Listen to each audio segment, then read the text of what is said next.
గురుర్బ్రహ్మ గురుర్విష్ణు గురుర్దేవో మహేశ్వర గురు సాక్షాత్ పరబ్రహ్మ తస్మై శ్రీ గురవే నమః. ఆదినాథ సమారంభాం శంకరాచార్య మధ్యమాం అస్మదాచార్య పర్యంతం వందే గురు పరంపర. ఈ యొక్క ఒట్టికోడు గ్రామంలో శ్రీ పార్వతీ సహిత రామలింగేశ్వర స్వామి దేవాలయం ఈరోజు 47వ బ్రహ్మోత్సవం జరుపుకుంటున్నాం. పూర్వము కేసాని నారాయణ రెడ్డి వంశస్థుల స్థలం ఇది. ఈ స్థలంలో వెలిసినటువంటి ఈ యొక్క దేవాలయం పక్క గ్రామంలో ఉన్నటువంటి కనకాచారి అని ఒక చారి గారికి స్వప్నమును సాక్షాత్కరించి ఈ స్థలంలో నేను వెలిసి ఉన్నాను అని వారికి కలలో కనిపించాడట. ఆ ప్రకారంగా ఆ చారి గారు వచ్చి, ఇది ఒక మట్టి దిబ్బగా ఉండి ఇక్కడ గుడి ఆకారం ఏవి కనిపించలే అప్పుడు. అటువంటి దానిని ఆ చారి గారు వెలికి తీసి పట్టయ్య దొర గారు మరియు లక్ష్మమ్మ గారు మరి కొంత గ్రామ పెద్దల సహాయ సహకారములతో ఈ యొక్క దేవాలయానికి రూపకల్పన చేసి ఆ మట్టిని మొత్తం తొలగించడం చేత ఈ శిఖరం కనిపించిందట. అప్పుడు గ్రామస్తులందరూ కూడా ఈ మట్టిని ఎత్తిపోసి ఇక్కడ ఒక కొలను తోవి ఇక్కడ 47 సంవత్సరాల క్రితం ఒక షావుకారి సర్పంచ్గా ఉండే అప్పుడు ఆయన పేరు లక్ష్మయ్య గారు. ఆ సందర్భంలో ఆ గ్రామస్తులందరి సహాయ సహకారములతో మొట్టమొదటగా ఏర్పడింది ఈ యొక్క శివాలయం. అది మొదలుగా మేము ఈ గ్రామ పురోహితులం. ఆ ప్రకారంగా 47వ సంవత్సరం అయ్యింది.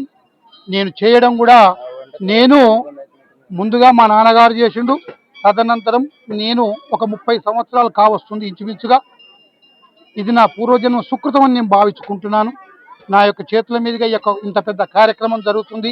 ఈ యొక్క గ్రామస్తులందరూ కూడా ఈ చైర్మన్ గారు కానీ ఇక్కడ ఎప్పుడు గెలిచినా సర్పంచ్ గారు కానీ మాకు అదే స్థానాన్ని ఇస్తూ వంశం పారంపర్య చైర్మన్గా వాళ్ళుంటూ వంశం పారంపర్య పూజారిగా మేము ఈ యొక్క పూజా కార్యక్రమాలు నిర్వర్తిస్తూ ఈ యొక్క దినదినాభివృద్ధి చేసుకుంటూ ఈ యొక్క కాంపౌండ్ వాల్ కట్టుకోవడాలు, ఈ యొక్క దేవాలయ అభివృద్ధి చేసుకోవడాలు.